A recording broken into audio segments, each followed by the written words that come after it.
Roast plus நேயர்களுக்கு அன்பு வணக்கம். நிகழ்ச்சிக்குள்ள போறதுக்கு முன்னாடி லைக், ஷேர், சப்ஸ்கிரைப் பண்ணுங்க. வாங்க நிகழ்ச்சிக்குள்ள போலாம்.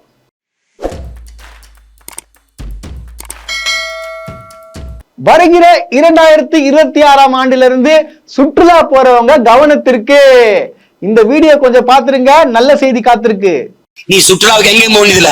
2000 ஏக்கர்ல நான் வச்சிருக்க பண்ணைக்கு குடும்பத்தோட வந்துட்டீங்கன்னா போதும். தங்குறதுக்கு சின்ன சின்ன விடுவி வச்சிருப்பேன்.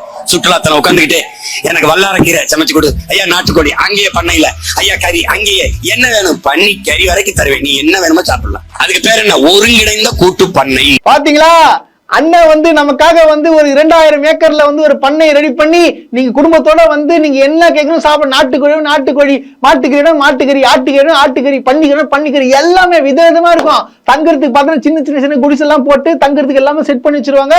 நீங்க மாசத்துக்கு ஒரு வாட்டி வெயில் காலத்துலயோ இல்ல மழை காலத்துல எந்த டைம் வந்தாலும் உங்களுக்கு அந்த பண்ணை வீடு காத்திருக்க போதுங்க. மறந்துடாதீங்க.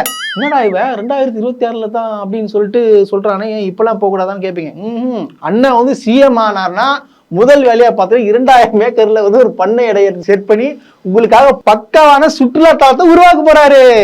நேற்றைக்கு பாத்தீங்கன்னா திரு அன்புமணி ராமதாஸ் அவர்கள் ஒரு பேசுறாரு. அதாவது மைக்க பிடிச்சிட்டு ஒரு பயங்கரமான ஒரு உரையாற்றார். ஏன்னா ஒரு மாற்றத்தை கொண்டு வர வேண்டும் அப்படின்றத பேசுறாரு. அவர் யாரை எதிர்த்து பேசுறாருன்னு பாத்தீங்கன்னா வேற யாருங்க, திமுகவை தான். திமுக அரசை அவர் எதிர்த்து பேசுற. திமுக அரசை இதோட முடிச்சிடணும், அவங்க இதுக்கப்புறம் தேவை கிடையாது அப்படின்னு சொல்றாரு. நான் எக்ஸ்பிளைன் பண்றதுக்கு முன்னாடி நீங்க என்ன பண்ணுங்கன்னா இந்த வீடியோவை நீங்க பாத்துருங்க. பாருங்கள் இளைஞர்களே, ஒரு மாற்றத்தை நாம் எல்லோரும் சேர்ந்து உருவாக்குவோம். இந்த ஊழல் ஆட்சி, மக்கள் விரோத ஆட்சி, இந்த கொடுங்கோல் ஆட்சி, திமுக ஆட்சியை அகற்றுவோம். இவர்கள் வீட்டுக்கு போவதற்கு நேரம் வந்துவிட்டது. சமூக நீதிக்கான துரோகிகள் திமுக, இடஒதுக்கீட்டு துரோகிகள். பாத்தீங்களா, எவ்வளவு ஒரு ஆணவத்தனமான ஒரு பேச்சு. ஒரு மனசுல கொஞ்சம் நெஞ்சமாச்சு ஈரம் இருக்கா? இப்படி பேசுறீங்களே.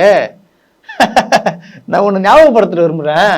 நீங்க 2021 அதாவது எலெக்ஷன் வர்றதுக்கு முன்னாடி மாசம் எடப்பாடி பழனிசாமி அவர்கள் பாத்தீங்கன்னா எலெக்ஷனுக்காக, அதாவது ஓட்டுக்காக சும்மா அப்படி கொடுக்குற மாதிரி கொடுத்து ஒன்று கேன்சல் பண்ணி விட்டார். ஞாபகம் இருக்கா இல்லையா? அதை 10.5 நீங்க கூட ஒண்ணு பண்ணீங்களே. கஷ்டப்பட்டு நான் வாங்கியிருக்கேன்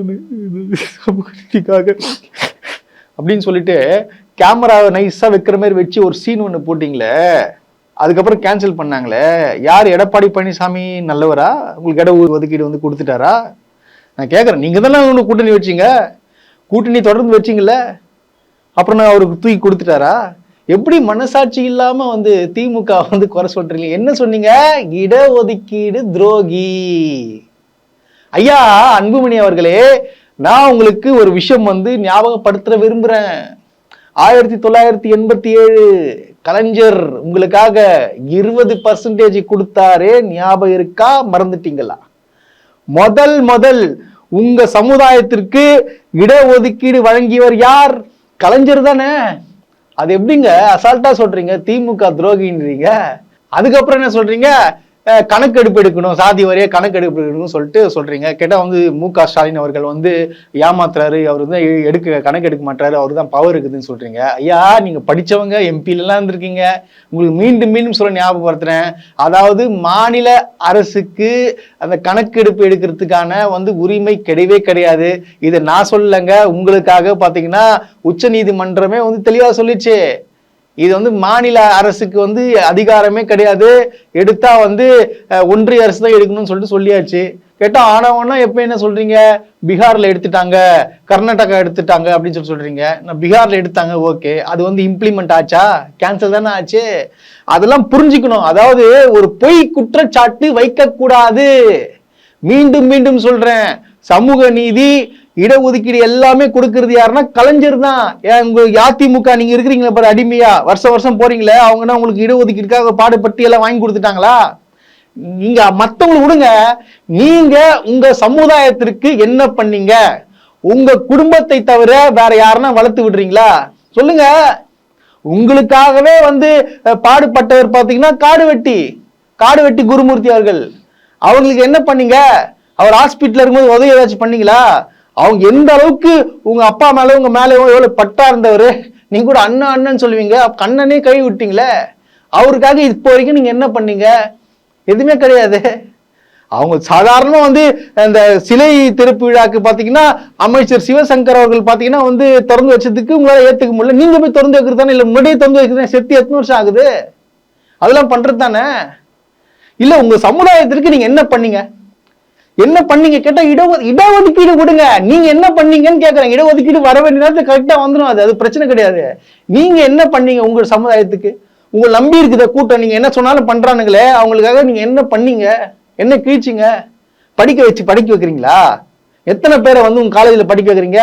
நீங்க காலேஜ் வச்சு நடத்திட்டு இருக்கீங்களே, எத்தனை பேருக்கு ஃப்ரீ சீட் கொடுத்து நீங்க படிக்க வைக்கிறீங்க? வாங்குறீங்களா டொனேஷனு காசெல்லாம் வாங்குறீங்களா? அப்புறம் என்ன? அப்புறம் எதுக்குங்க அந்த பேச்சு? முதல்ல உங்க அப்பாவை பாருங்க. உங்க அப்பாவுக்கும் உங்க அம்மாவுக்கும் துரோகம் செய்யாம இருங்க. நான் சொல்லங்க, அவர் சொல்றாரு. உங்களுக்கு என்ன இப்போ வந்து நீங்க வந்து பிஜேபி கூட போனோம், பொட்டி வாங்கணும், அதானே? போய் வாங்கிக்கோங்க, தைரியமா சொல்லிட்டு போங்க. நாங்க இப்படிதாங்க ஏமாத்தோம்னு சொல்லிட்டு போங்க. நான் மட்டும் இல்லைங்க, உங்களுடைய சமுதாயத்தை சேர்ந்தவர்களே, உங்களுடைய கட்சியை சேர்ந்தவர்களே உங்களை யாரெல்லாம் மதிக்கல. வெறும் உங்களுக்கு சப்போர்ட் பண்றது மட்டும் கூட வச்சுட்டு ஒரு கூட்டத்தை கூட்ட வச்சுட்டு உங்க மேல பற்றாக நினைச்சுட்டு இருக்கீங்களா? கிடையவே கிடையாது. நீங்க அவங்களுக்கு இன்று வரை பார்த்தீங்கன்னா துரோகத்தை தான் செஞ்சுட்டு இருக்கீங்க தவிர நீங்க யாருக்கும் நல்லது செய்யவே இல்லை. நீங்க எப்படி வந்து இந்த மாதிரி பேசுவீங்க? நீங்க சிந்திக்க மாட்டீங்களா? யார் உங்களுக்கு இட ஒதுக்கீடு கொடுத்ததுன்றது யோசிக்க மாட்டீங்களா? ஏன் ஒன்றிய அரசு நீங்க கேள்வி கேட்கணும்? நீங்க ஒன்றிய அரசு தான் நீங்க இப்ப கேள்வி கேட்கணும், எதிர்த்து. இல்லை கேள்வி கேட்க முடியாது. ஏன்னா நீங்க ஒரு கூட்டணி சேர போறீங்க. அது என்ன ஆனாவுனா ஊழல் உங்களுக்கு உங்க மேல கொடுத்தா சுகாதாரத்துறையில ஊழல் நீங்க பண்ணீங்களே, அது லிஸ்ட் இருக்குது, எடுத்து வச்சிருக்காங்க. இதெல்லாம் எப்படி நம்ம ஒழுக்கமா? ஃபர்ஸ்ட் மத்தவங்களை குறை சொல்றதுக்கு முன்னாடி நம்ம ஒழுக்கமான்றது சிந்திச்சு பார்க்கணும். நான் இப்ப கூட சொல்றேன், திமுக தலைவரோ இல்ல வந்து மு.க. ஸ்டாலின் ஊழல் வழக்கு காட்டுங்க. ஓப்பன் ஸ்டேட்மெண்ட் நீங்க காட்டுங்க, ப்ரூஃபோட வந்து காட்டுங்க. இந்த மாதிரி ஊழல் பண்ணிக்கிறாங்க காட்டுங்க. உங்களால முடியுமா? இத்தனை வருஷம் ஆச்சுல, இப்போ வரைக்கும் நீங்க சொல்றீங்களே ஊழல் பண்ணிச்சு. திமுக தலைமையில இருந்து ஊழல் எடுத்து காட்டுங்க. மு.க. ஸ்டாலின் பண்ணாரா இல்ல கலைஞர் பண்ணாரா? காட்டுங்க. நான் சொல்லவா? அதிமுகல ஜெயலலிதா வந்து 2 வாட்டி ஜெயிலுக்கு போனாங்க. 3வது வாட்டி பாத்தீங்கன்னா ஜெயிலுக்கு போறதுக்குள்ள அவங்க இறந்துட்டாங்க. ஊழல்வாதியே அவங்க தான். பெரிய ஊழல் சிஎம்மா இருக்கும் போது ஊழல் பண்ணிட்டு ஜெயிலுக்கு போன ஒரே தலைவி யாருன்னு பார்த்தீங்கன்னா ஜெயலலிதா தான். உங்களால அதை பத்தி பேச முடியுமா? என்னங்க அது? ஒரு சிஎம்மா இருந்து ஊழல் பண்ணிட்டு உள்ள போனவங்க அவங்க தானே. எங்க நீங்க பேசுங்க, ஊழல் பண்ணிட்டு உள்ள போனாங்கன்னு சொல்லுங்க தானே. நீங்க வந்து எல்லாருக்கும் சமமா தானே பேசுறீங்க. நீங்க பெரிய ஆளாச்சு, நீங்க உண்மையதான் பேசுறீங்களா? பேசுங்க. முடியுமா உங்களால? முடியாது. ஏன்னா இப்ப நீங்க சேர போற கூட்டணி அந்த மாதிரி கூட்டணி. கரெக்டா வந்து பேசுறீங்க. எலெக்ஷன் டைம்ல உங்க அப்பாவே எதிர்க்கிறீங்கன்னா பாத்துங்க. அந்த பொட்டிக்காகவும் அந்த சீட்டுக்காகவும் உங்க அப்பா எதிர்க்கிறீங்க. அது எவ்வளவு தப்பு? அது உங்களால தனியா நின்று தனியாவில் கூட்டணி வச்சு கூட வச்சுக்கோங்க, உங்களால ஜெயிக்க முடியுமா? இதெல்லாம் முடியாது. நம்ம எப்படின்றத பேசணும். ஆனா நான் ஓப்பனா சொல்றேன், நீங்க பேசுறது எத்தனை பேர்ல கேட்டுன்னு வந்து நீங்க சொல்றதெல்லாம் உண்மைன்னு நம்ப மாட்டாங்க. உங்க மேல வந்து ஒரு மிகப்பெரிய கெட்ட பேர் இருந்துச்சு. உங்களுடைய உண்மையான சுயரூபு அதுதான். ஒரு பதவிக்காகவும் பெட்டிக்காகவும் எந்த லெவலுக்கு வேணா இறங்குவேன்னு சொல்லிட்டு காட்டின ஒரே ஆள் பார்த்தீங்கன்னா நீங்க அன்புமணி மட்டும்தான்.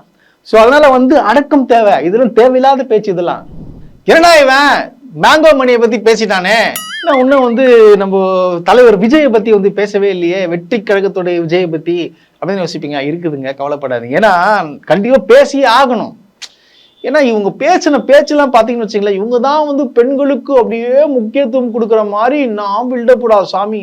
அதாவது இவங்க கட்சியை பொறுத்த வரைக்கும் எப்படின்னா, இவங்கெல்லாம் வந்து சோசியல் மீடியா ஸ்கூல் பாய்ஸ் இவனுங்களாம்.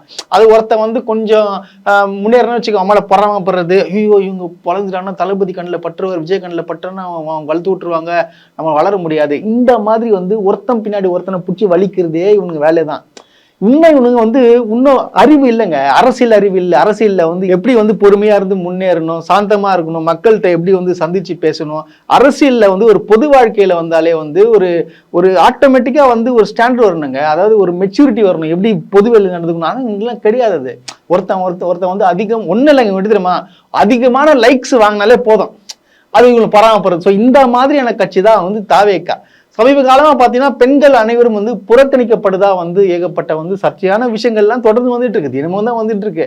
நீங்க எல்லாருமே பார்த்திருப்பீங்க வந்து தமிழக வெற்றி கழகம் தொடக்கத்துல வந்து பாத்தீங்கன்னா இந்த அஜிதா என்ற ஒரு பெண் பாத்தீங்கன்னா வந்திருப்பாங்க. அதாவது மாநாடுக்கும் சரி, நிறைய பேரை கூட்டு வரதிலும் சரி, எல்லாத்திலும் சரி வந்து ஒரு பக்காவா ஒரு பிளான் பண்ணி ஒரு செட் பண்ணி வச்சிருந்தாங்க.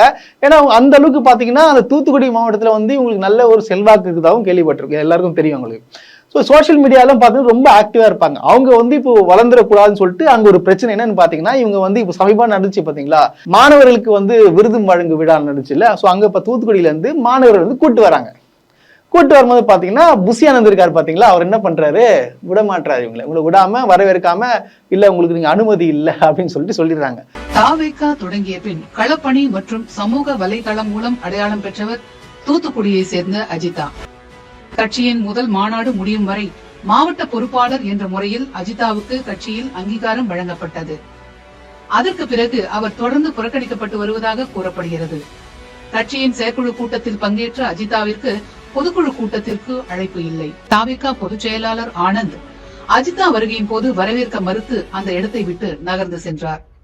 உடனே அவங்க என்ன சொல்றாங்க, இல்ல அப்படிங்களா, சரி ஓகேங்க, நான் கூட்டின்னு வந்த மாணவர்கள் நான் திருப்பி கூட்டு போறேன்னு சொன்ன உடனே அதுக்கப்புறம் வந்து அங்க பேசி இது பண்ணி வந்து வெளில விட்டுறாங்க. அன்னைக்கும் பார்த்தீங்கன்னா இவங்க வந்து தினமும் வந்து புறக்கணிக்கப்படுறாங்க. அன்னைக்கும் வந்து புறக்கணிச்சுட்டாங்க. என்னன்னு விசாரிச்சா புஷி ஆனந்த் அவர்களுக்கு வந்து இவருக்கு ஆப்போசிட் நிற்கிறாரு பாத்தீங்களா, அவர்களுக்கு சப்போர்ட் பண்றாங்க.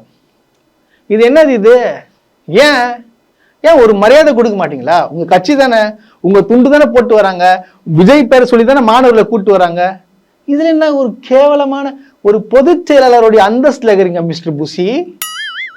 நீங்க இந்த மாதிரி வேலையை காட்டலாமா? இன்னும் கோணத்தனமாவே பண்ணிட்டு இருக்கீங்க. ஆனா பெண்களுக்கு வந்து முன்னுரிமை கொடுக்குற கட்சி ஒரே கட்சி தாவேகா. தயவு செய்து இந்த வார்த்தையை மட்டும் சொல்லாதீங்க, அசிங்கமா திட்டுவாங்க உங்களை.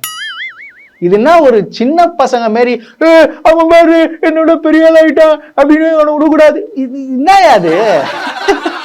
இது ஒரு கட்சியா? இது ஒரு கட்சியான்னு கேக்குறேன். கட்சினா என்ன, அது எப்படி வந்து ஒரு எல்லாரையும் ஒன்னா வச்சு சரிசமமா பார்க்கணும், யார் தகுதியான ஆட்களுக்கு வந்து போஸ்டிங் கொடுக்கணும். அது பெண்களும் உங்களுக்கு வளர்ந்துடவே கூடாது, வளர்ந்தா அவங்கள உடனே தள்ளி விட்டுருவீங்க. என்னையா இது?